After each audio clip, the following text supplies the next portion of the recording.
All right, today we are going to continue on kind of that environmental values lecture. This is that second half.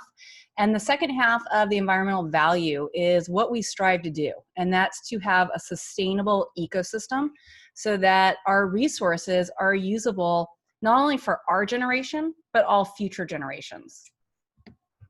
So a sustainable ecosystem means that we are living within the means of nature, that we aren't taxing nature to the point where, yeah, I get a salmon dinner, but no one else in the world will get a salmon dinner because there are no more salmon. So it's the use and management of resources in a way that allows full natural replacement, which means, yes, I can take a salmon for dinner, but there are enough salmon left out in the environment that they can reproduce, so that next year there will be a salmon that I can have for dinner in the year after. It allows for the full recovery of the ecosystem that's been affected by the extraction and resource use. So if I go in and log, that I know that I'm doing it in a way that that forest can grow trees again, so that I can log again in the future. Sustainable development means that, yes, I can still build my homes and my factories and my roads, but I do it in a way, again, that doesn't compromise the future, that allows for future life of not only humans, but animals. It's a culture that survives by depleting its resources is unsustainable. That's the theory here, that if we take and take and take, that eventually we're going to run out of what we need to survive on this planet. What we do know is the way we've been living as humans, 60% of the world's ecosystems have been degraded, which means they are no longer functioning in the way that they originally did before humans came about. 25% of the Earth's land has been cultivated, and you need to realize that we were already, of the entire planet, we had 25% that is land, the other 75% is ocean. And then of that land, not all of that land is suitable for growth of crops, right? Or of cattle. And so think about like Antarctica or up in the tundra of Alaska or Canada. We can't grow our crops there. So of what we can grow crops on, of all of this land, we've already cultivated 25% of it. And so if we don't treat that soil and that land in a sustainable way, we're going to run out of land that we can grow our crops on. We have utilized 40 to 50% of all of our fresh water. And California, we're in a hurt, right? We did have 1 or 2 wet years after a 10-year drought, but we've used so much fresh water that California is actually sinking.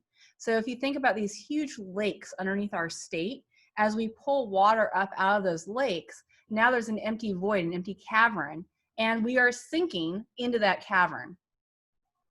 25% of all species of fish have been overharvested. That means that we have taken so many fish from the ocean of that species that it cannot naturally replenish itself, that it can't keep reproducing and replacing what we've taken. And that 20% of our coral has been lost, which means it's not coming back. Coral takes, hundreds of years to develop into the coral that you know. And 20% has been degraded, which means it's at risk of completely dying off. Ecological overshoot is something that you're going to look at when you do your ecological footprint, but it's the day of the calendar, essentially, when we go into debt into the future. So it's the point at which our current use of resources is now unsustainable. Think about our resources as money in the bank, and we only have so much money. So when we talk about the fish stocks and the timber and the land and the fresh water, you only have so much of it. And it's got to last, right? It's got to last for all of mankind. And so you have a certain amount that's allotted for yearly use. Well, overshoot day is that day where now we've used all of our resources for the year and we are going into debt in the future. So I want to say it's somewhere in August. So from January to August, we're using our allotment for the year. And then from August to January again, now we're in debt. We're borrowing essentially our resources from the future. That's not a sustainable method. Eventually we will run out. We're going to measure sustainability and how well we're doing by a couple of things. Socioeconomical measures here, gross domestic product. as the gross domestic product, in other words, as your country gets richer and richer and richer, you use more and more resources. We know that in a country with a high gross domestic product, we have high resource use. Think about all the things that you used today. Does someone who lives in a small rural village in Africa have access to those same things? And what resources were needed to create those things? As life expectancy increases, so does our use of resources. If you live longer, you are going to use more resources. And then there's a little what we call gender priority, which means that men tend to use more resources than women. I really can't explain it. It's just statistically men are worse at sustainability than women. When we look at the ecological sustainability indicators, air quality. We know if air quality is bad, it's an indicator to us that we are using more than our fair share of resources. If water quality is bad, we tend to be polluting. If we're polluting, we're using more of our resources. And as we use more of the resources, we have more environmental vulnerability. There is a difference here, two different terms that you need to understand: natural income and natural capital. Natural capital is the actual tree, the actual water, the animal. It's the goods and services that the environment is going to provide the human. When we talk about ecological services, I talk about erosion control. So an estuary is going to prevent my farmland from eroding because the tides come in and hit the estuary and the power of the tides is diminished. And so it doesn't erode the soil, right? Flood control, recycling of nutrients, all of these are ecological services. That's a natural capital. Natural income then is the money I get by cutting down that tree and selling it. Natural income is the money I get by paving over that estuary and putting a shopping mall in place.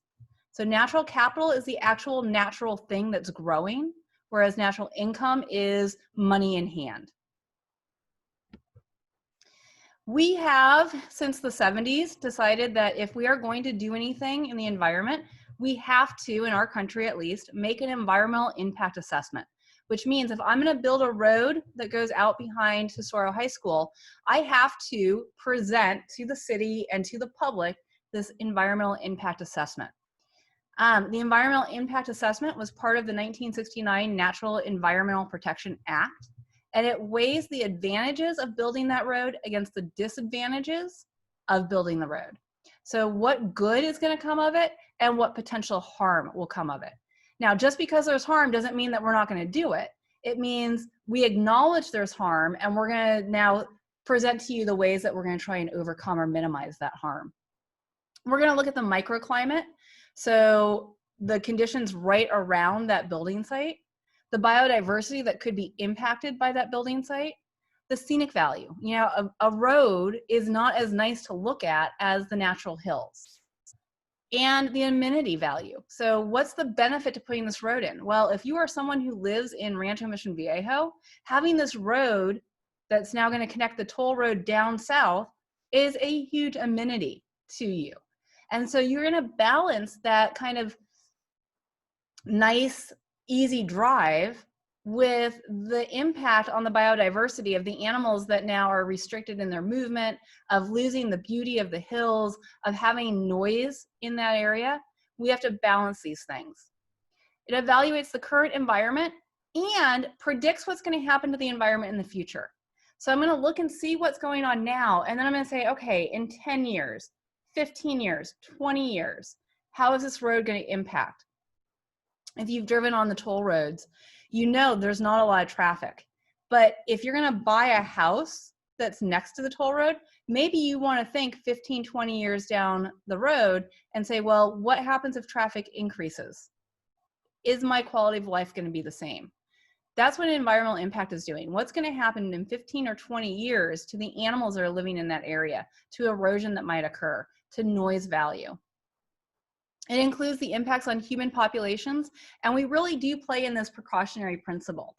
Can I get enough amenity value out of my building that I can justify the harm to the environment? can I mitigate the harm enough that it allows for me to have this amenity?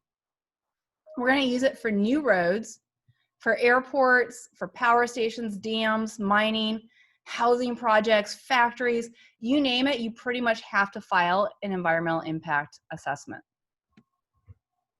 The different parts of an EIA, environmental impact assessment, that's the abbreviation, is to first identify the impacts. So what animals are living in that area? What's going to be negatively impacted?